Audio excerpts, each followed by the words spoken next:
Vamos a comenzar.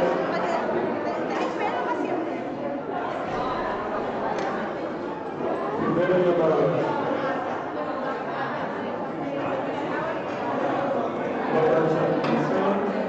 Segunda llamada.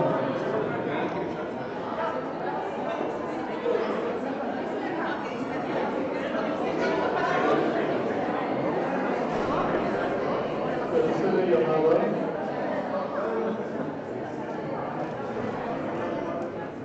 Bien, pues, buenas tardes.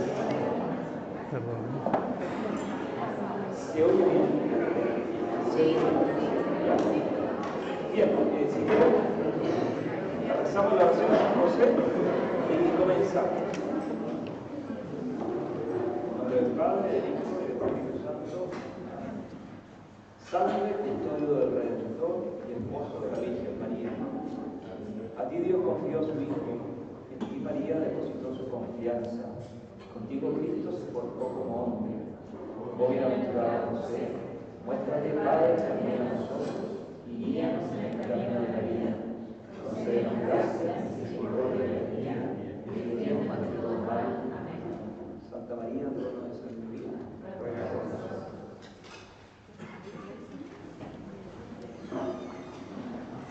Muy bien.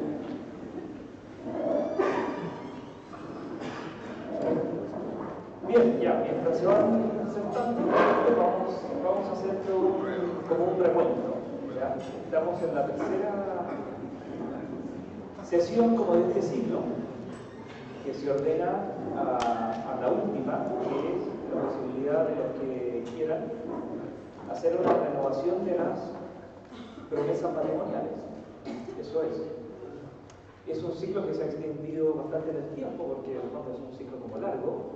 Quizás uno pierde el hilo completamente de una sesión a otra, pero en fin, así se determinó.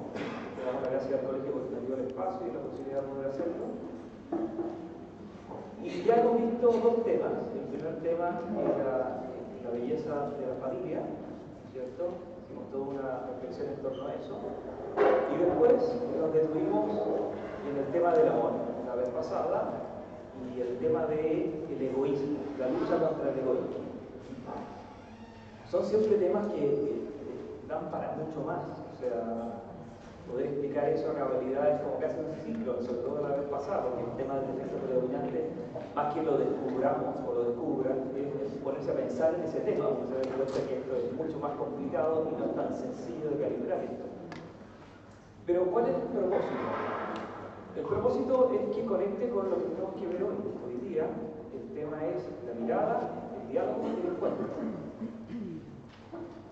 Porque el matrimonio es fundamentalmente eso, un encuentro. Es una promesa. Es una promesa en la cual uno libremente ha donado su vida a otro. Cuando eso es recíproco y hay un consentimiento, de dos vidas se hace una sola vida. Hay una unidad de base. Pero cuando uno hace eso, que tiene que tener un mínimo de madurez para que esto sea válido, porque es válido en la medida en que uno es capaz de prometer, ¿cierto? No significa que haya acabado todo. O sea, es el comienzo de algo y es el comienzo de lo más difícil que uno puede hacer en este mundo. Y es cultivar un matrimonio y solventar una familia. No solo desde el punto de vista de que sobrevivan y nos falte para comer y vestir y tengamos donde vivir, sino que en el sentido más profundo, en que uno va colaborando en traer personas a este mundo, personas que uno también tiene que entregar al mundo, tienen que hacer su camino. Por lo tanto, el tema del encuentro es como fundamental. ¿Por qué? Claro, porque nosotros nos encontramos en el día del matrimonio, ¿cierto? Hicimos una promesa, pero hoy empieza un largo camino, un muy largo camino, que implica, para que sea un camino de alegría, en que vayamos encontrándonos cada vez más. No es un encuentro que se dio de modo definitivo, es un camino que vamos a empezar juntos. El matrimonio es recorrer la vida juntos, con todo lo que puede traer la vida y con la conciencia de que ahora nos pertenecemos mutuamente. O sea, somos el uno para el otro. Eso es lo que hemos dicho. Que somos el uno para el otro es que yo soy para ti. Eso es lo primero, yo soy para ti, mi conciencia de que yo soy para ti. Luego, evidentemente, se supone que tú eres para mí. que también es un punto de inicio muy importante del matrimonio, porque es muy perjudicial partiendo de la idea de que tú eres para mí. Y solo si tú eres para mí, yo soy para ti. Eso es un negocio, eso no funciona bien. Esto es tener la claridad siempre de que yo soy para ti. O sea, lo más importante es que yo soy para ti. Cuando esto es recíproco, podemos avanzar juntos. Y puede ser un camino en que uno se estanque y esto se avinagre. Es como un vino que puede tener muy buen aspecto, lo dejamos ahí, y si venimos en 3 meses más, es una porquería. O puede ser lo contrario, un vino que se añeja en el buen sentido y que cada vez sabe mejor. Eso es. Y eso depende de la amistad que cultivemos nosotros. Depende de si crece nuestra amistad. El matrimonio es una amistad, la más profunda amistad. Se comparte todo, es una amistad en la que de verdad se comparte todo, hasta la responsabilidad de aquellos que vinieron de nuestra unión. O sea, se comparte todo.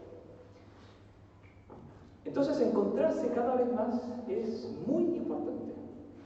Por eso ahora el ciclo va ya con conciencia de que somos lo que somos, sobre la vez pasada, darse cuenta de que uno le falta mucho, tiene muchos defectos, tiene muchas limitaciones, es el personaje que es, pero ama a esta persona y es responsable con la promesa que hizo. Ahora tenemos que encontrarnos cada vez más. Y esto, hoy día, en relación a la mirada y el diálogo, y después la próxima en relación al lenguaje del cuerpo, eso también es un encuentro. Para después, en la penúltima sesión, poder hablar un poco de un amor que se hace fecundo. Cuando 2 personas se encuentran, lo normal es que sean fecundas en muchos sentidos. Y esa fecundidad tiene que ver también con ser capaz de poder afrontar los problemas que se presentan en un matrimonio, porque un matrimonio está repleto de crisis de todo tipo. ¿Ya? No hay que sorprenderse, eso es como un dato de entrada. Nadie puede pretender de que esto no vaya a ser así. Es muy conflictivo en muchos sentidos, en muchos niveles, de muchas maneras muy distintas, con conflictos que vienen de muchas partes diversas. ¿Ya?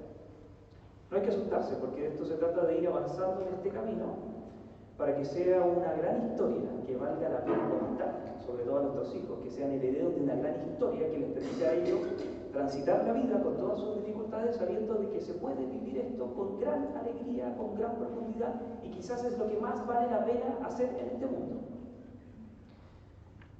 Y por último, esa es la que vi, la penúltima, ¿no es cierto?, los conflictos, o las crisis, si ustedes quieren, las heridas. Y la última es la espiritualidad en el matrimonio, porque esto es una reflexión entre matrimonios que son cristianos, o sea, que se comprometieron ante Dios y que tienen un sacramento. Pero eso es con lo último que voy a referirme, porque uno a veces está muy lejos de eso. Pero la idea es llegar a eso y captar la riqueza que hay ahí, bueno, y cerrar. Obviamente con el deseo de volver como a no prometer, porque eso uno ya lo hizo, pero como a reafirmarse en esto. Y ojalá que esto vaya a servir para estar mucho mejor y estar más juntos, o estar mejor juntos. ¿Ya? Entonces hoy día tenemos el tema de la mirada, el diálogo y el encuentro. Se pueden decir muchísimas cosas, yo quiero decir cosas que sirvan a todos, ¿ya? Porque además esto es muy difícil para todos, esto es lo que más cuesta, dialogar. Y los matrimonios es un camino muy, muy duro, en el que hay que hacer un largo aprendizaje, en el que a veces se avanza, a veces se retrocede, a veces se estanca, a veces se dan grandes pasos. Después de dar esos grandes pasos volvimos casi a foja cero, y ahí hay que ir andando. Es lo más delicado. Pero no hay amistad que no crezca si es que no hay verdadero diálogo. Eso es lo que uno tiene que entender. Y aquí hay que aceptar algunas cosas. Mira, suponiendo, por eso voy a decir una cosa más superficiales al principio, más práctica, pero después quisiera llegar a algo más profundo del diálogo, de ese encuentro con el otro, porque hay distintos niveles de diálogo. Pero supongamos, o partamos de la base de que ahora podríamos tener mayor claridad de nuestras debilidades. Ese era el sentido de la vez pasada. ¿Cuál es mi defecto predominante? ¿Cuál es mi problema? ¿Con qué cargo? ¿Cuál es mi tendencia que no ayuda? Puesta la mirada en eso, pensemos ahora cómo hay que mirar al otro. La mirada. En el matrimonio, en la familia, de las cosas más importantes es saber mirar a otros. Mirar. Eso uno lo ve con los niños. Uno llega a la casa y ahí está, no sé, el Tobías. El Tobías es como... El Tobías puede llegar y mueve la cola como cuando y quiere que uno le haga unas palmadas o le vaya a dar la comida, qué sé yo, pero es como un primer contacto. A uno lo busca. Y lo busca para que le dé algo. Y lo que le dé sea unos palmotazos o le des comida. Y después él sigue lo de él, en general. Pero uno abre la puerta de su casa y ahí están los niños, ¿no es cierto? O los jóvenes. Pero piensen en los niños porque con los niños es muy claro. ¿Y qué es lo que dicen los niños? Mira, papá. Papá, mira, mamá, mira, papá, mira, pero mira. ¿Por qué? Porque no, es otro el nivel de necesidad. La necesidad que tienen más profunda es que los miren. Pero que los miren no en el sentido de que miren es que los miren, que los tomen en cuenta, que los consideren, que los contemplen. En la vida humana hay que aprender a contemplar a otro. Así como cuando uno contempla un paisaje, o contempla la cordillera nevada, o contempla, no sé, un lugar increíble al que le tocó ir, o contempla cosas. Es como curioso que uno sea capaz de contemplar un cielo estrellado y se quede así mudo mirando, y no sea capaz de que le pase algo mínimamente parecido cuando tiene a alguien al lado, que es mucho más que eso. Sus niños, sus señoras, es mucho más que eso, es mucho más insondable, es mucho más objeto de ser contemplado, porque no es un objeto a contemplar, es una persona a mirar. Por eso el contemplar a otro, caer en la cuenta de quién tenemos al lado, más allá de sus defectos, porque es mucho más que sus defectos y sus limitaciones, es de una riqueza inaudita. Es algo que siempre podemos volver a redescubrir, a releer, a mirar, a asombrarnos. Y el problema del matrimonio es que no hacemos eso. Y nos situamos en un plano muy superficial, donde se transforma esto en ir resolviendo problemas, sacar cada día, y va pasando una cosa muy terrible, y es que nos vamos distanciando. No cuesta nada distanciarse, nada. Y estamos muy lejos, el uno del otro, muy lejos. Y uno dice, pero ¿cómo? Si están casados, si viven en la misma casa, si tienen los mismos hijos, si comparten la plata que tienen, si van juntos de vacaciones, ¿cómo puede ser que se alejen tanto?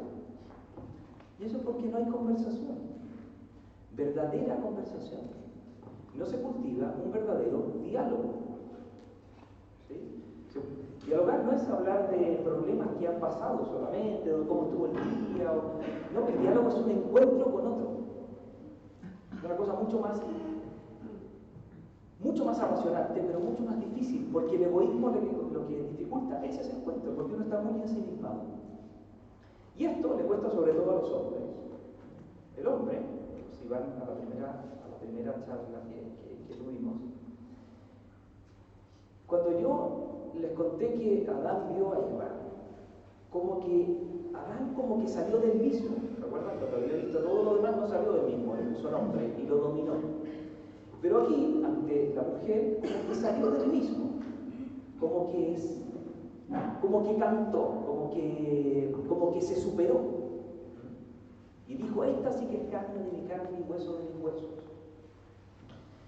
El Papa Juan Pablo, cuando comenta esto, dice que la mujer ayuda al hombre, ahora en este caso al varón, a salir de su soledad. Que el hombre ha sido encargado a la mujer para enseñarle a amar. Lo hace salir de su soledad. Piensen los hombres que hay acá, lo solitario que uno es. Y se dan cuenta que es muy solitario. Uno se absorbe mucho en las cosas que tiene que hacer, las cosas que tiene que resolver, en su obra, en su tema. No cuesta nada. Y muchas veces está sin estar, si no cuesta nada. Porque uno está resolviendo temas. Y cuando llega a su casa, no quiere problemas. Ya ha tenido suficiente, quiere como un lugar donde no haya problemas. ¿Sí? Y si está ensimismado es porque está resolviendo problemas. Y le cuesta hablar, porque el hombre no es que es su soledad, no es porque no esté pensando cosas o no tenga cosas para compartir, es que está pensando cosas y las comparte generalmente cuando las tiene resueltas. ¿Sí? Cuando las resuelve. Pero no, mientras está en el proceso de resolverlas no las cuenta porque es un problema, ya no me pregunten la razón, pero no las cuenta. Entonces, le cuesta hablar, a los hombres nos cuesta hablar, no es que no nos guste hablar, pero nos cuesta. Y Nuestra Señora nos enseña a hablar. O sea, uno de los grandes caminos que se hacen en el matrimonio es que podemos salir de nuestra soledad. O sea, hay alguien que nos enseña a dialogar, a poder poner la mirada en lo que es más importante, en lo que es esencial, a serenarse, a abrir los ojos, a poner las cosas en perspectiva, pero eso implica encontrarse. Pero ese encuentro se hace cada vez más difícil cuando en el matrimonio nos hemos ido distanciando y justamente por la falta de diálogo se han producido muchas heridas. Por eso es tan complicado, porque las grandes heridas en un matrimonio se producen no por grandes problemas, a veces por pequeños problemas que se hacen muy grandes y sobre todo porque no se sabe hablar o porque no se habla a tiempo, porque además el hombre tiene un problema, nosotros los hombres, espero que no sea el único que le pasa, si no me ponen cara para hablar de tema, y ir al psicólogo yo. Y es que uno cree que se puede arreglar un problema sin hablar. ¿Es lo único que le pasa? No. Entonces hay un problema y uno cree que se podría arreglar de otra manera, sin hablar.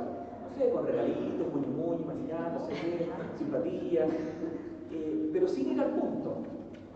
Y lo que entienden todas las mujeres que están aquí, supongo, es que no les cabe en la cabeza que puede alguien pensar que algo se puede solucionar sin enfrentarlo, sin hablarlo, sin sacarlo, sin exponerlo, sin analizarlo, sin darle vueltas, sin profundizar. Y eso al hombre lo agota.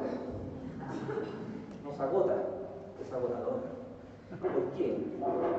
Porque uno, el hombre, y eso tiene que tener una mujer muy claro, es como medio torpe para la relación. Si a mí me ponen un problema, medio,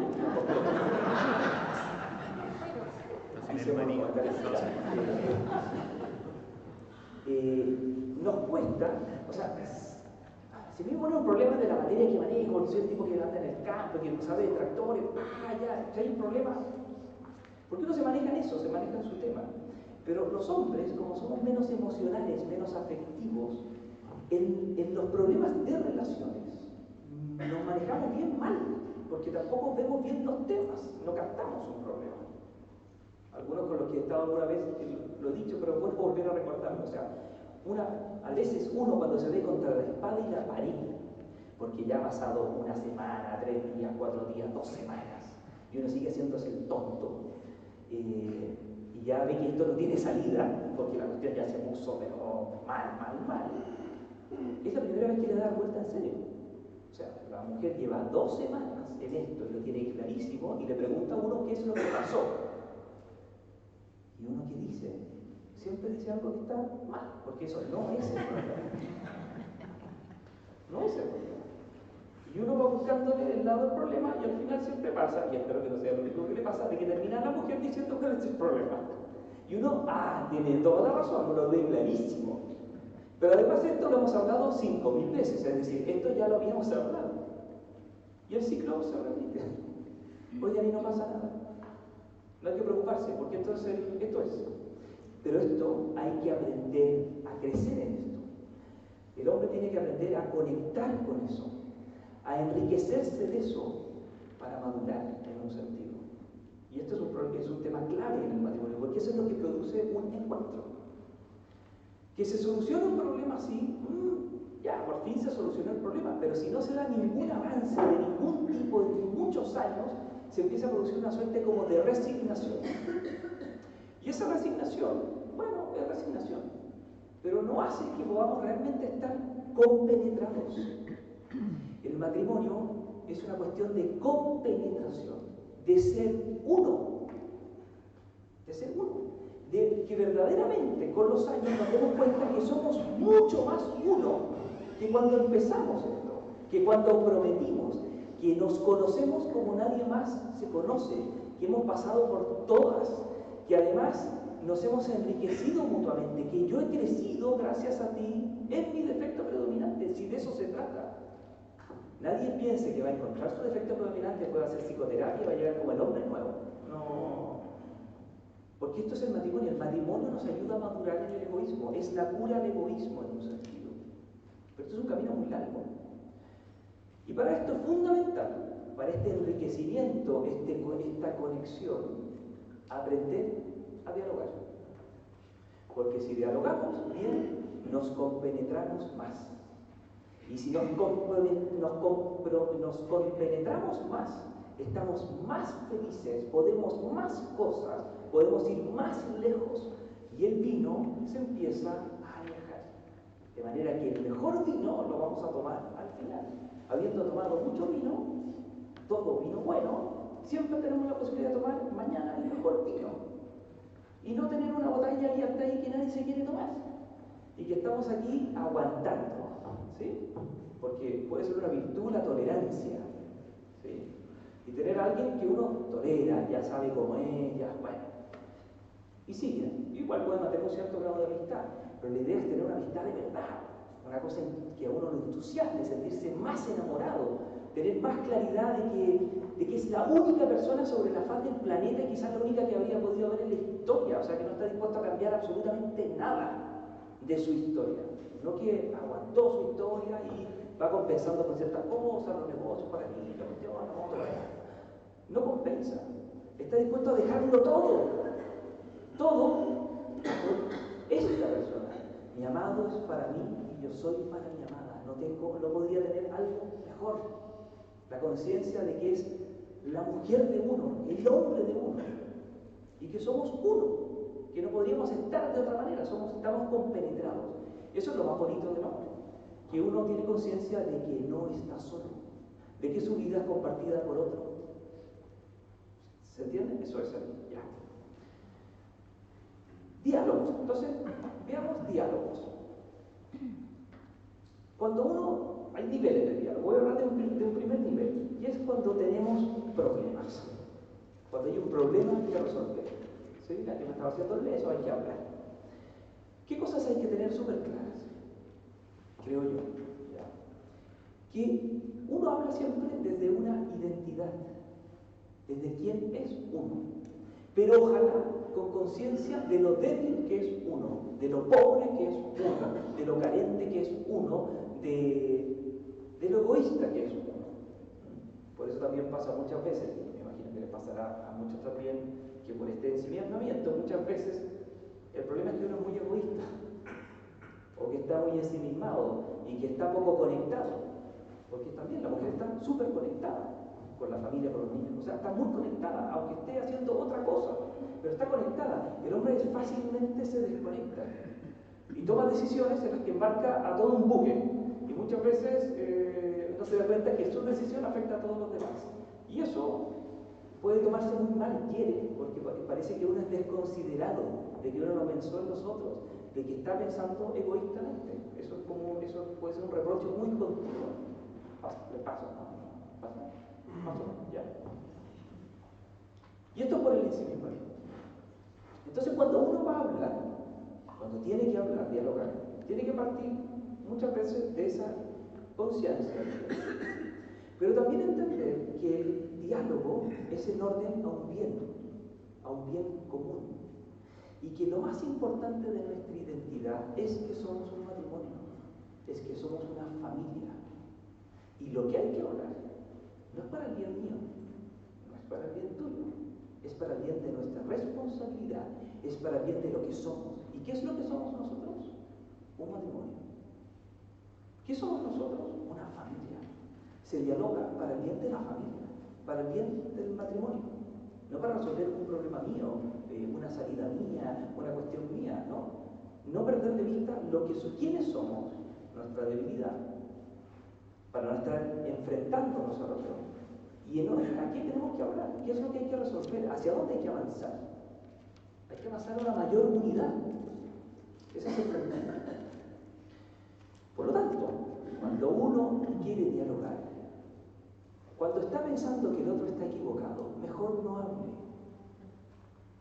¿Sí? Porque uno a veces habla para cambiarle la manera de pensar al otro. Y ahí no hay diálogo.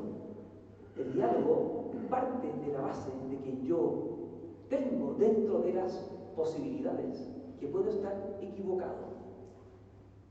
¿Sí? Que yo puedo estar equivocado. Uno va a dialogar para ser enriquecido por otro, para que le cambie el punto de vista, para que le devuelva el punto, para que centre en otra cosa. Está abierto, uno dialoga con un corazón abierto, no va a batallar, no va a imponerse. Va con conciencia de que puede estar profundamente equivocado. Y eso tenemos que tenerlo muy claro. ¿Por qué? Por el defecto predominante. Porque hasta el más virtuoso va con esa actitud. Y si uno sabe que no es virtuoso, con mayor razón. Porque nosotros no nos damos cuenta cómo la realidad la acomodamos a cómo queremos que sean las cosas, según cómo somos nosotros. Y eso es muy común. Que uno haga una lectura de las cosas desde su inclinación. ¿Me entienden? O sea, uno está inclinado en un sentido en el cual no está completamente equilibrado. Por lo tanto, mientras más complicado sea el problema, hay más riesgo de que uno haga una lectura sesgada de lo que está pasando. Es mucho más probable. Mientras más álgido es el problema, mientras más entra en el área chica de uno, de sus temas más personales, es más probable que yo esté distorsionando sin darme cuenta qué es lo que está pasando. Por eso cuando uno va a dialogar tiene que ir abierto a escuchar, a oír. Un oído atento es el anhelo del sabio. Un oído atento. Para ser como enriquecido, para ser cuestionado y no pasa nada. Pero eso es como actitud de base. Si uno no va con esa actitud, mire, mejor no hable, porque esto va a agudizar el conflicto. Esto va a ser para pelear. Esto no va a producir encuentro. Esto va a producir un negocio. Pero un matrimonio no avanza con negocio, avanza con acuerdo. El negocio es sacar una parte.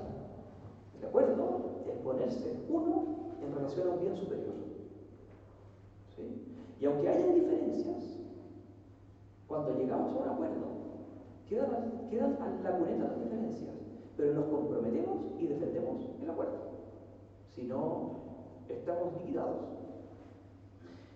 Por eso otro tema importante es que uno tenga claro que seguramente en el diálogo se va a producir un conflicto. Un conflicto.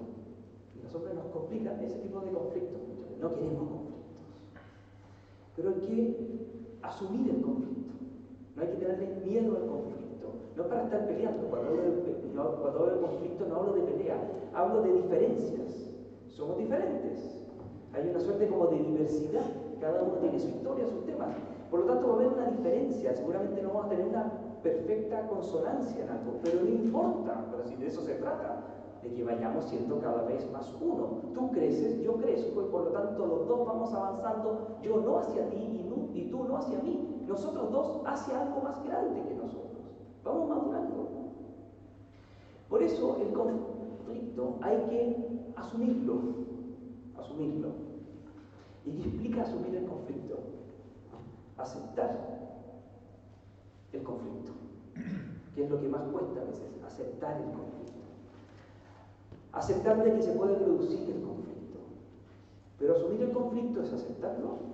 Por eso yo le decía la primera vez, bueno, si me empiezan a hablar, las preguntas quizás se presenta el conflicto. No pasa nada, de eso se trata. O sea, el que no pasa por eso, no sé qué está haciendo, porque es complicado, porque tiene que haber diferencias. A ver, que son personas, dos personas muy perfectas, bueno, también puede ser. Pero lo probable es que hayan diferencias. Asumir la diferencia, asumir el conflicto para resolverlo. Y que esta resolución sea un nuevo eslabón de un nuevo proceso. Y eso es el matrimonio. Fíjate, esto es un eslabón. Crecimos, nos encontramos. Eso es un encuentro. Eso es un verdadero encuentro. ¿Por qué? Porque yo me voy como enriquecido de la conversación, no herido de la conversación, no cerrado de la conversación, no fastidiado de la conversación, no molesto de la conversación, no chato de la conversación. conversación, no cansado de la conversación, no agotado de la conversación. Eso me puede pasar en la conversación. En la conversación puedo estar chato, en la conversación puedo estar molesto, en la conversación puedo estar picado, en la conversación puedo estar herido, en la conversación puedo estar agotado. Pero cuando hay una buena conversación y se avanza en la conversación, la idea es que uno quede conforme de la conversación, más cerca del otro. La idea es que siempre uno termine en cierto sentido un poco más cerca del otro.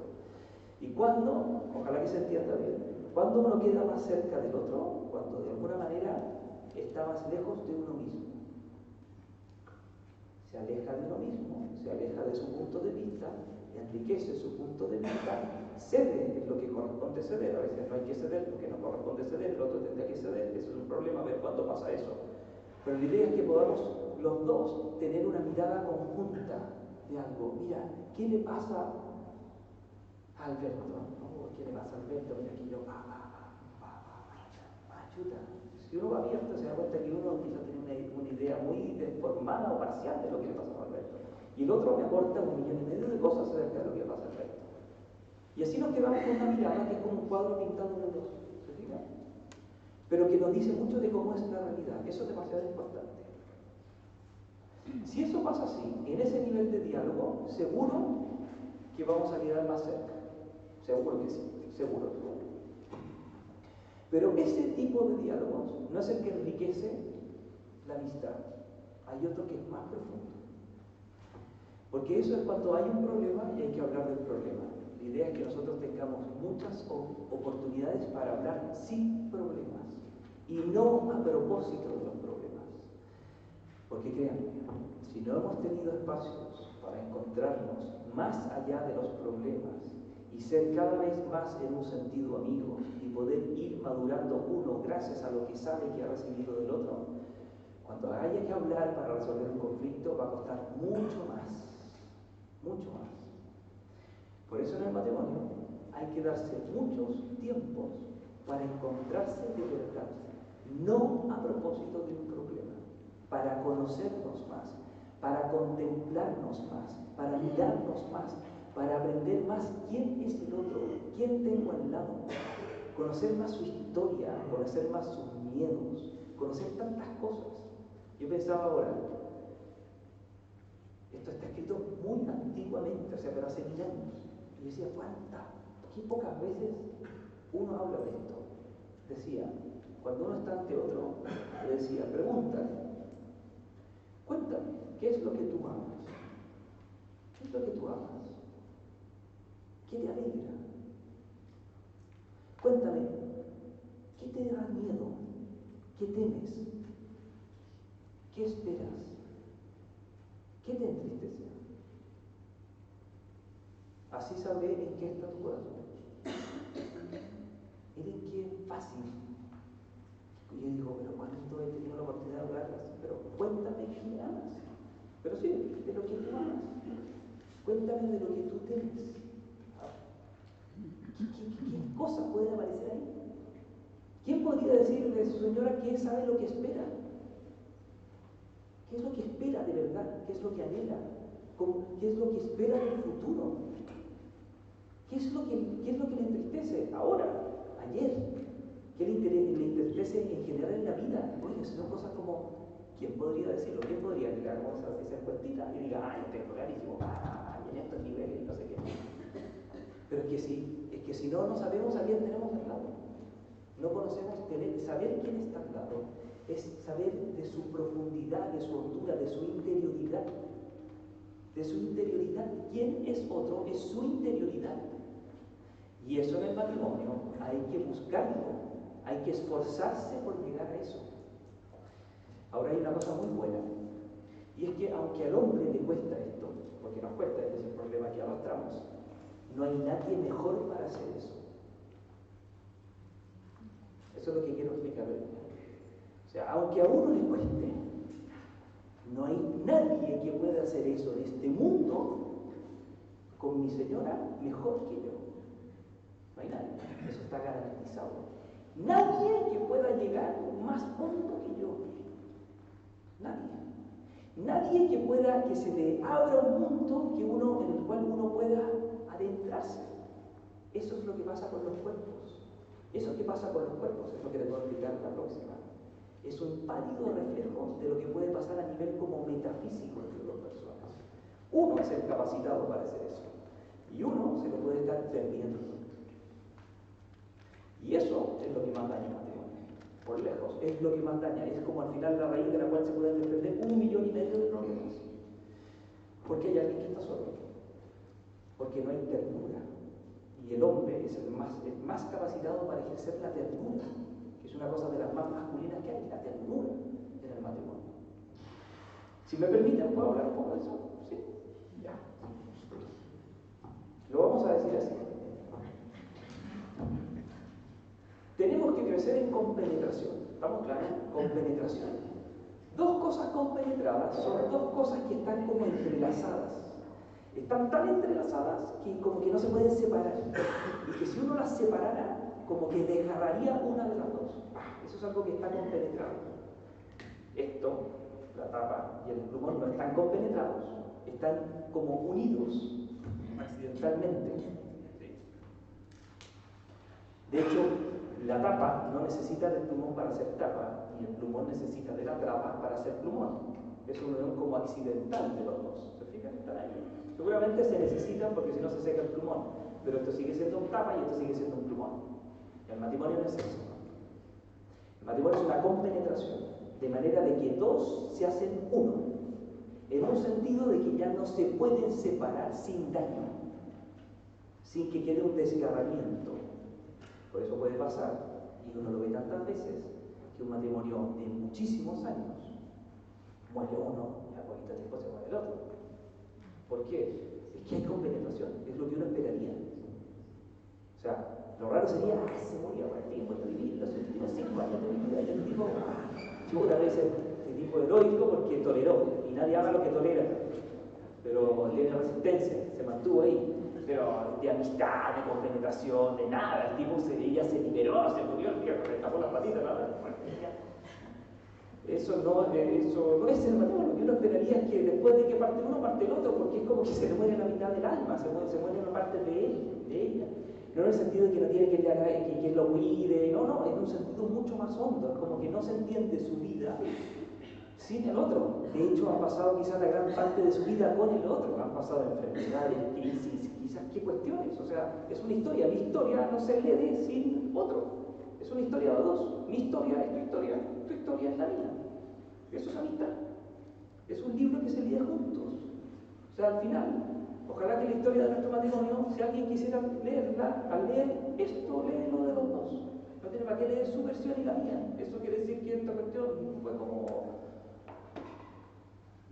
algo no plenamente vivido. Ya, pero iba a la compenetración. Ya. Fíjense bien.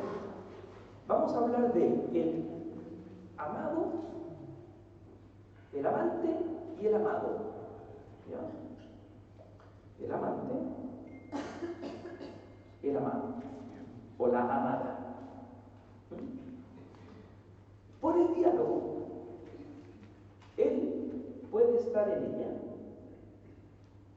y ella puede estar en él. Y en la medida que él está en ella y él en él, ellos son uno. ¿Sí? Y cada vez que son más uno, tienen más gozo. ¿Saben por qué? Porque hay mayor comunión de personas. Y uno está hecho para la comunión de personas. Mayor comunión. Comunión no es unión, es común unión, es como compenetración. Es una palabra antigua que es mutua inmesión. Están como compenetrados, entrelazados. Y uno dice, ¿cómo se hace eso? Eso se puede hacer y también es un efecto. Pero yo voy a dar algunas claves de cómo se puede hacer. Se puede hacer porque nosotros tenemos inteligencia y porque tenemos voluntad, entendimiento. Capacidad, el entendimiento nos permite aprender algo. La aprehensión es como tomar algo, apoderarnos de algo, tomarlo, aprenderlo. La aprehensión.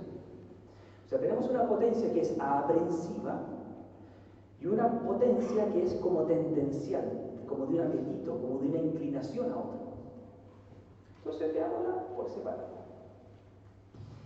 Por la potencia aprensiva, fíjense, se dice que el amado está en el amante, porque el amado o la amada mora en la aprehensión del amante, porque lo lleva en el corazón. Eso es motivación. Las personas que uno ama las lleva en su corazón, piensa en ellas, recurre a ellas, la cabeza se va hacia ella, la cabeza se va a la amada, al amado. Eso es un signo de que uno ama, es signo de compenetración. Por eso tienen tanta complicación los olvidos en el matrimonio. Como alguna vez se lo dije, hacemos un encargo. Yo me olvido, no es que me olvide del encargo, es que no pensé en la persona, si hubiese pensado en la persona me habría acordado del encargo. Entonces tiene que ver un poco de que qué está en tu cabeza. ¿Qué es lo que llena tu cabeza? Las uvas, ¿qué es lo que llena tu cabeza? Ese es el tema, porque debería estar muchas cosas antes que las uvas, antes que la universidad, antes que la charla, millones de cosas. Porque si no, ¿para qué vives? O sea, ¿dónde está tu mente? Cuando uno ama, el otro está en mí. ¿Se fijan que está en mí? ¿Cómo se hace eso? Lo vamos a dar vuelta, porque lo más interesante es esto. ¿Cómo? La pregunta es, ¿cómo está el amante, el que ama, ese es el amante, el que está amando, en el amado? Fíjense, ¿cómo está? Porque ¿cómo está el amado en el amante? Ya lo vimos, porque mora en su pensamiento, porque piensa mucho en esa persona o en esas personas. Ya, pero a la inversa, miren lo que pasa. Se dice que el amante está en el amado, porque el amante no se contenta con un superficial conocimiento del amado, no se contenta con un superficial conocimiento, sino que se esfuerza por penetrar y escudriñar interiormente cada una de las cosas del amado, penetrando en su intimidad. ¿Quién hace eso? Pero fíjense, él está en ella porque él no se contenta con un superficial conocimiento de ella, sino que se esfuerza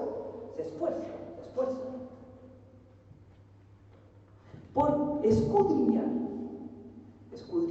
abrir puertas en cada una de las cosas que pertenece al otro. Y si no, no hay forma de estar en el otro. ¿Se fijan que se produce que uno está en el otro? Porque este se mueve. Voy a leer unas cosas del Pablo. Permítame leerlo, que esto vale la pena. Es sobre el diálogo. El diálogo es una forma privilegiada e indispensable de vivir, expresar y madurar el amor en el matrimonio y la familia. Privilegiada e indispensable. O sea, si queremos vivir el amor en la familia, esto hay que hacer. Y miren lo que dice. Vamos a tomar de esto para leer esto. Dice: darse tiempo. Esto es para el diálogo. Darse tiempo. Tiempo de calidad. Chuta, entonces uno piensa, chuta, ¿qué será esto? ¿A dónde hay que ir? O sea, ¿cuántas cosas hay que suspender? ¿Cuánta plata hay que juntar? ¿Cómo lo hacemos para ser creativos? Una cuestión, ¿qué hacemos? Darse tiempo. Tiempo de calidad. Miren, que consiste en escuchar con paciencia y atención hasta que el otro haya expresado todo lo que necesitaba. Eso es tiempo de calidad. Hay que darse tiempo de calidad. Y uno dice, ¿qué hay que hacer? Mira lo que hay que hacer. Consiste en escuchar, con paciencia y atención. Esto es lo más difícil. Atender que alguien sienta que cuando estamos hablando le estamos prestando atención, no con un protector de pantalla, decimos,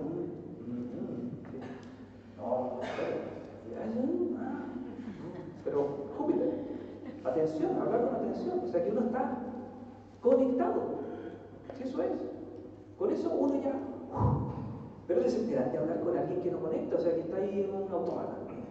Entonces, llegó el momento de conversar, ya, cuéntame, y no, uno ve que no, porque esto es tiempo de calidad. Oigan, váyanse, no sé, a donde quieran, miren, tiempo de calidad, ya, nos vamos de viaje, no sé, a donde quieran, miren, pero si no escuchan con atención hasta que el otro haya dicho todo lo que tiene que decir, oigan, botaron la plata, o sea, esto va a llegar peor, o sea, lo pasaron bien al principio, pero al final una desazón gigantesca. Y para tener a alguien rebosante de alegría, podríamos hablar en camino aquí, de aquí a la casa, con tiempo de calidad. Si es que uno está atento, y ese es el problema, de que uno no está atento muchas veces. Pero miren que es simple, pero es difícil, simple, pero difícil. Esto requiere del esfuerzo de no empezar a hablar antes del momento adecuado, que es justamente el problema. Que uno no dejó que el otro empezara todo lo que tiene que decir. ¿Y uno qué hizo? Metió la cuchara. Ya puso su tema. Y corto. ¿Ya? Que uno no empiece a hablar antes del momento adecuado. Miren el detalle. Los problemas que se pueden producir por esto son gigantescos. O sea, gigantescos. ¿No me estás escuchando? ¿En qué estás pensando? Oye, acá, ¿y qué te pregunté? Y ahí, ¿qué te dije?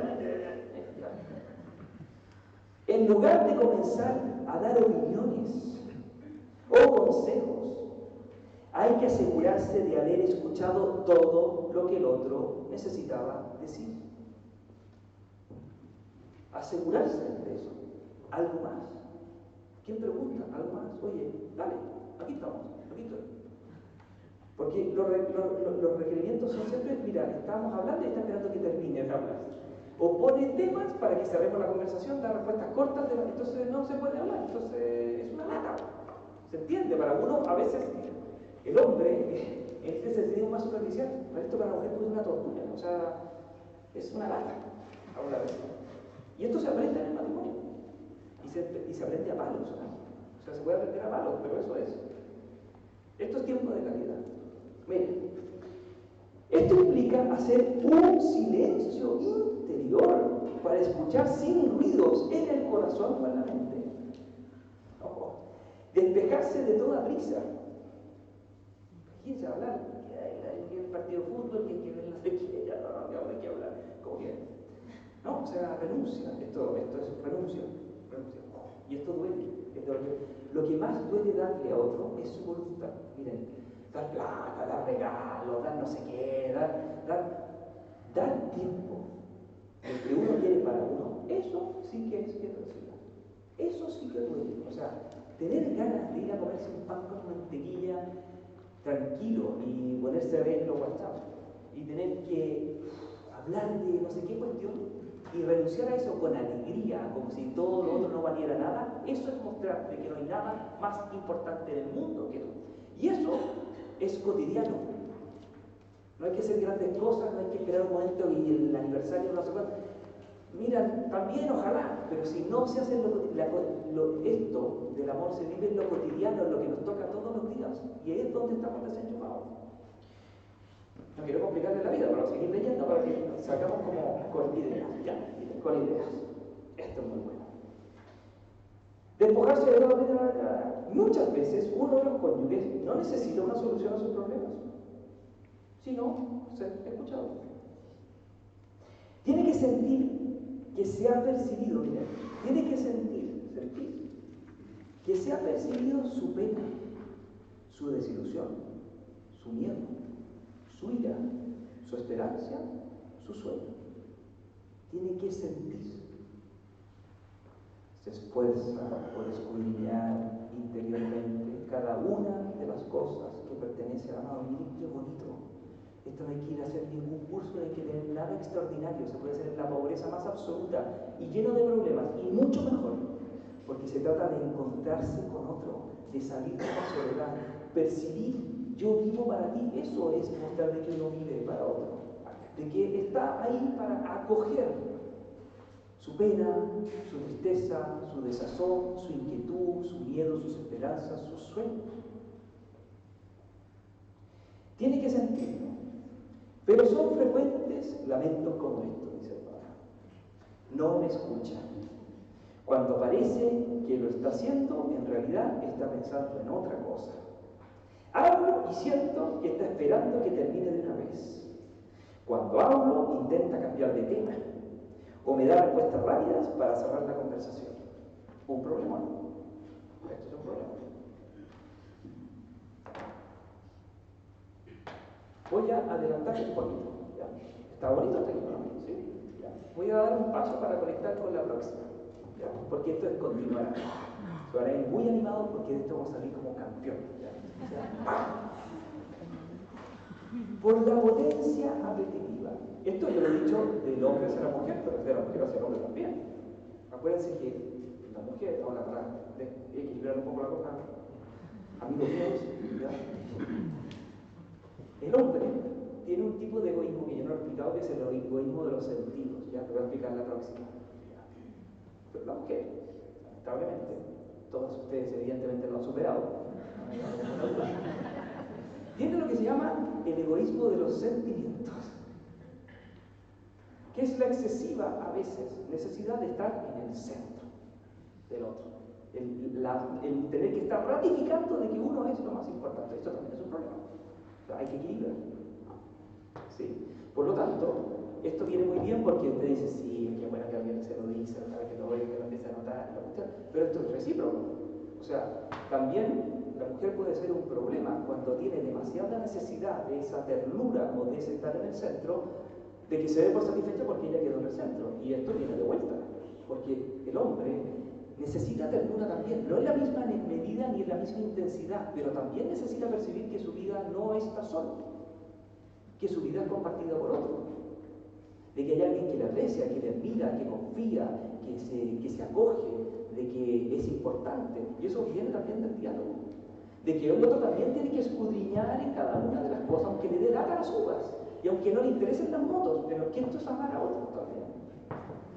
Escudriñar en eso, será una lata, pero quizás por qué le gusta tanto, no sé, y conectar, porque por eso somos amigos, eso es ser amigo. Ser amigo es enriquecernos mutuamente, es aprender a vivir juntos, porque yo te te enseñé a descubrir cosas que no valorabas, y yo aprendí a descubrir cosas que yo tampoco valoraba, no valoraba tanto la conversación, ahora la valora mucho más, y ahora veo que tú sí valoras a la compañía de bomberos conmigo, y esos son amigos.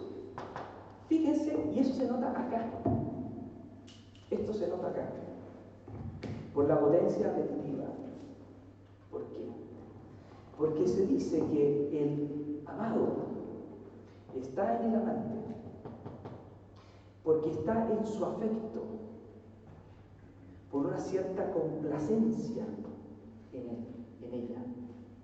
De manera que o se deleita en ella, se deleita en ella, en su presencia, en sus bienes. Por eso se supone que nos alegramos de ver a otro, nos deleita ver a otro, nos deleitan sus temas, nos deleitan sus bienes, nos deleitan. Por eso también a uno le duele que al otro no se deleite con lo que a uno valora, porque el amor, cuando es amor, valora, se deleita en lo que al otro le interesa. Y hay que aprender a interesarse también, porque es un signo de la compenetración. No es que tienen que renunciar a algo que tiene en primer lugar cuando es el segundo, tercero, cuarto, quinto, octavo lugar, pero tiene su lugar, si es que tiene que tener su lugar, y uno valora ese lugar. Se deleitan en su presencia o en sus bienes, pero fíjense, ante su ausencia, y esto es lo que conecto con la próxima, ante su ausencia, tiende por el deseo y el amor de concupiscencia, el amor de posesión hacia el amado. Por eso el matrimonio tiene de posesión. Por eso el matrimonio tiene pasión, tiene erotismo, tiene deseo del otro, intenso deseo del otro, con amor de concupiscencia, que es el que está desordenado a veces, pero el matrimonio lo ordena. Puede ayudar a ordenarlo. Tiende hacia el otro por el deseo de tener otro, necesita al otro, pero por el amor de amistad tiende hacia los bienes del otro y gratuitamente. No como cuando uno quiere una cosa a propósito de otra. Yo puedo querer tener teléfono, pero no es porque quiero tener teléfono. Es como cuando un cabro quiere el teléfono. Pero ¿por qué quiere el teléfono? No quiere el teléfono, quiere una cosa a propósito de otra. Por eso uno entiende por qué quiere el teléfono cuando entiende qué es lo que quiere con el teléfono. ¿Te fijas? Redes sociales, no sé qué. Quiero internet. ¿Para qué quiere internet? No, para la oficina, porque no sé qué, para comprar una entrada. Uno puede querer en este mundo cosas a propósito de otras. ¿Ya? Esto no es así, no es un negocio, no es una utilización. No es que yo quiero estas cosas tuyas para que después tú, bueno, finalmente termines comprando lo que yo te pedí, no. O cuando quiere un bien para alguien a propósito de otra cosa, porque eso también pasa. Que yo cedo en esto para que tú cedas en esto otro. Que yo soy buena, uno puede decir, ¿por qué tú estás simpática hoy día? ¿Qué es lo que pasó? ¿Qué estás necesitando? Pues eso pasa, pero queda de manifiesto la instrumentalización. Y eso viene, eso no es amor. Porque cuando uno tiende hacia los bienes del otro y a los bienes que quiere para el otro, lo hace por la sola complacencia enraizada en el interior. Solo por eso. ¿Por qué me tratas bien? Porque te quiero. ¿Por qué me cuidas tanto? Porque te quiero. ¿Por qué me haces un regalo? Porque te quiero. Porque es gratis. Es que no puedo hacer otra cosa. Es porque está enraizado en mí la complacencia por ti. Y por eso el amor se llama íntimo. ¿Quiere uno tener intimidad? La intimidad es eso. Es que uno pueda complacerse en los bienes de otro. Gratis, no por otra cosa. ¿Saben por qué? Porque está sintonizado con el otro. Porque se ha compenetrado con el otro. Porque el otro es parte de mi vida, es como si fuera yo. Pero no porque yo me transformé en el otro. No, es una unidad en una diversidad. Eso es comunión de personas. Eso se llama amor. Eso se llama amistad. Con esa fuerza uno puede enfrentar lo que venga en este mundo. Vamos. Y esto da una profunda alegría. Y esto es lo que más se cultiva en el matrimonio. Esto es algo tan sencillo como esto. Saber hablar, para saber mirarse. Porque si nos miramos, nos contemplamos. Y nadie no crece en el amor si contempla al otro. Porque aquí hay una riqueza infinita. Y además, una riqueza elegida por mí. Y si además hay un sacramento de por medio, tengo la certeza que no hay nadie en la historia comparable al nivel de unidad que puedo tener con esta persona. Esta persona, desde el punto de vista de los entes finitos, es quien más puede llenar mi plenitud de vida humana. ¿No? Eso está garantizado. Claro, si el matrimonio va pésimo, uno piensa millones de cosas, pero si va bien, lo ratifica. Y cuando no lo ratifica, vuelve a esto y lo vuelve a ratificar. Y es volver a pararse para ir hacia allá, para no confundirse, para no caer en estupideces. En vamos, esto es lo nuestro, esto es lo que somos, esta es nuestra identidad, nuestro matrimonio, nuestra familia, nuestra historia de amor. Esto es fascinante. No sé si me parece tan fascinante, pero... Y ya, pues no sé qué, pero... Ganaría un poquito más ya, pero... Y perdón un poco la densidad, pero... No, estamos bien, estamos bien. Pero podemos hacer preguntas, comentarios, puedo aclarar. Espero que se vayan contentos, no sé. Por ahí hay un micrófono. Sí, por favor. Me quedé confundido con cómo metiste el amor de concupiscencia en la común unión. ¿Se lo puede explicar un poco? Pareciera un poco contradictorio porque está desordenado. Sí, no, tranquilo, que no es contradicción alguna. El amor de, eso lo tengo que aclarar la próxima vez. Y no quise meterme en eso ahora porque nos habría quedado un tema muy largo ya. Amor de concupiscencia o amor de deseo está refiriendo a la pasión. Estoy ya refiriéndome al desorden de la concupiscencia. ¿Ya? Entonces, es que nosotros tenemos amor como acto de la voluntad, amor benévolo, y un movimiento del apetito sensitivo que se llama deseo o concupiscencia. Pero ese es el deseo o concupiscencia, que en nosotros está desordenado. ¿Sí? La concupiscencia es el deseo desordenado. Pero cuando está aplicado a este amor, se refiere al deseo por el otro, pero no en cuanto desordenado, sino en cuanto a pasión, a afecto. O sea, uno puede tender hacia otro, y de eso se trata el orden de la vida cristiana, de que uno aprenda a ordenar el amor de concupiscencia. Por eso decías que era remedio a la concupiscencia. Claro, eso es lo que va a aplicar la cosa. Porque uno dice, porque el matrimonio, fíjense que tiene fines y bienes. Y uno de los bienes del matrimonio es el mutuo auxilio y el remedio de la concupiscencia. Y el remedio de la concupiscencia no es que le da un marco legal para que uno pueda ser egoísta interiormente en el matrimonio, si eso es un absurdo. O sea, se trata de que ese remedio a la concupiscencia. O sea, uno aprende a amar de verdad integralmente, no renunciando al amor de concupiscencia, si eso es inhumano. El amor de concupiscencia tiene que ser integrado, elevado. Y esto se da así, o sea, yo puedo tender no egoístamente hacia el otro, porque esto también pasa, o sea, cuando uno ama mal al otro, le viene la celopatía, es decir, es tanto su deseo de posesión que es un celoso insoportable, o sea, que está llamando cada 2 minutos, mándame la evidencia y sácate la foto, pero da vuelta a la cámara. Ya, porque eso es amor de concupiscencia desordenado, eso destruye un matrimonio. Pero nadie podría decir, como está desordenado el amor de concupiscencia, fuera. O sea, en el sentido de que se suprime, porque eso no es lo que... Jesús tuvo amor de concupiscencia. Perfecto. La Virgen María también. San José también. Y eso es parte de la vida, parte de la perfección del orden creado por Dios. Entonces, el gran paso del matrimonio es que uno vaya madurando de tal manera de que se integren adecuadamente en el movimiento del amor, el amor de concupiscencia y el amor de benevolencia, de manera que el amor de benevolencia siempre sea lo primero. Pero la próxima voy a adentrarme en esas profundidades, ¿ya? Pero eso, lo dije no sé cómo se dice, de adrede, o de adrede. Eso. Consulta. Don Pedro, por favor. ¿Cómo está el reflejo?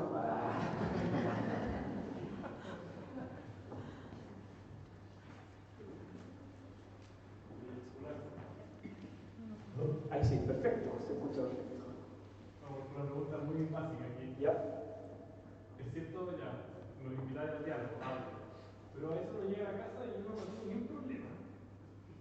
Y la señora tiene 5 problemas y me dice, tengo que hablar, y yo me dice, chuta de aquí. Entonces, ¿hay algún manual que nos diga eso? ¿Posible el problema clásico?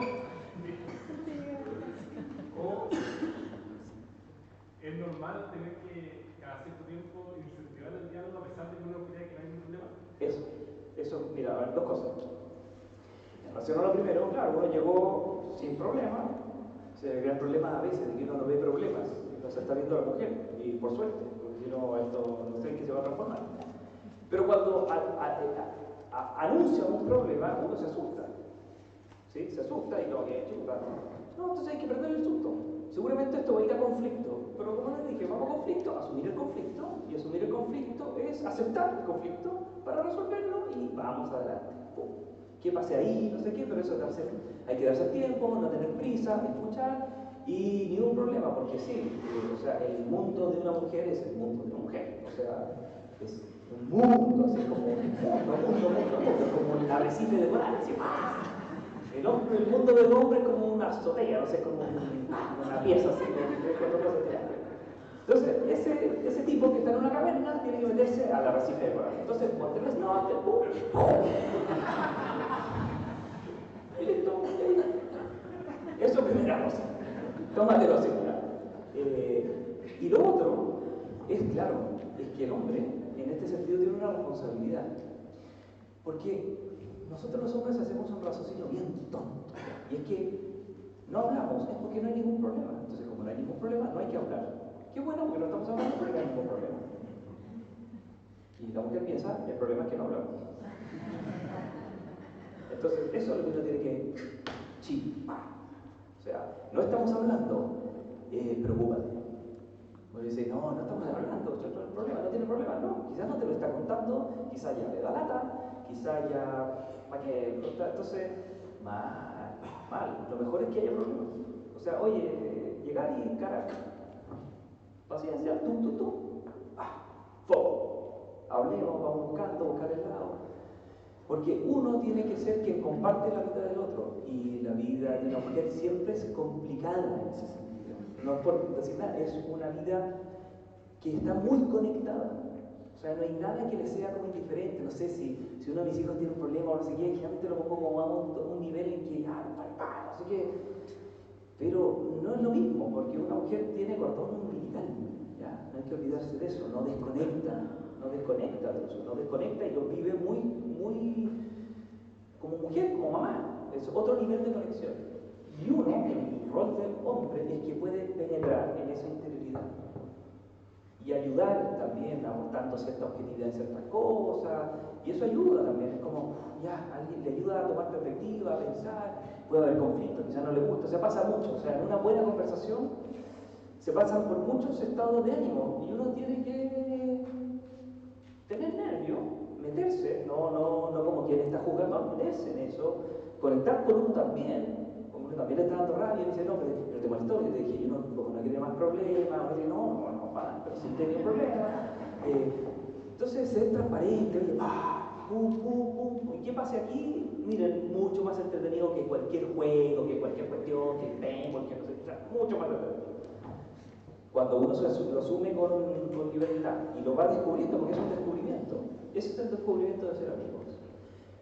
Y cuando hay más compenetración, bueno, también puede ocurrir de que uno ve matrimonios que llegan más años, que son muy amigos, tampoco están hablando todo el día de todo, o sea, ahora se cachan así como pum, y hablan ciertas cosas, pero los que estamos empezando, hemos avanzado un poco, y sobre todo los que están empezando, esto es un aprendizaje que se empieza a hacer cuanto antes, mejor. Porque cuando esto no se ha hecho bien desde el principio, se carga con muchas heridas. Esto hiere, esto lesiona para largo grado, pero mucho más a la mujer, mucho más. Son heridas profundas, son heridas muy finas que cuesta ver, de que se esconden y que se meten cada vez más profundas, es más difícil sacar. Es un lío. Entonces, por eso, yo diría cuanto antes. ¿Se entendió la respuesta? Así que, usemos.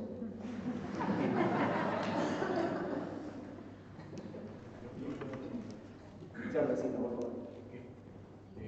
Tú lo mencionaste, lo que preguntó Pedro, como por lo que comentaste, como si fuese un absoluto, la mujer actúa de una manera, el hombre de otra. Pero también hay matices, ¿no? Ya me estaba preocupando. No, evidente, ¿no? En general, uno me decía en general. ¿Ya? Hay cosas más absolutas, pero a ver si sale la próxima, que uno que diga, oye, yo soy mejor para hablar, y la mujer como se chatea y otra, bueno, ya. Pero hay cosas, detalles en los que lo masculino y lo femenino siguen ahí, que sobre todo los modos. O sea, en general, la mujer tiene una facilidad para que algo se estropee por el modo. Esto es lo que decía ahí, por el modo. No es lo que estamos hablando, es cómo estamos hablando. O sea, el tono de voz ya puede producir un problema grande. O sea, una cara puesta un poquito más como de impaciencia, como que bloqueó. Se cerró la otra y ahí, o sea, hay que llamar a alguien, no sé, hay que llamar acá. Tratar de abrir esto de nuevo, porque se puede producir un... Porque el hombre en ese sentido como puede ser más torpe, los modos en general nos llevan una ventaja muy grande. Pero tú tienes una sensibilidad especial que podríamos aprender. Sí, así que vecinos va a dar un coach. Esto. ¿Se van contentos? Ya, qué bueno. Ya, pues estamos entonces. Oiga, las preguntas están acá para los que quieran. Ya, la vez pasada fueron 1,5 millones. Acuérdense que esto es por si quieren tener un punto de partida. Hay 5.000 preguntas, pero no para que hagan uno las 5.000 preguntas, para que tomen 1, 2, 3, si quieren, pero para que le ayude en la reflexión y en la conversación. Aquí están, ¿ya? Los que quieran ayudar. Bueno, mucha suerte, gracias. Gracias.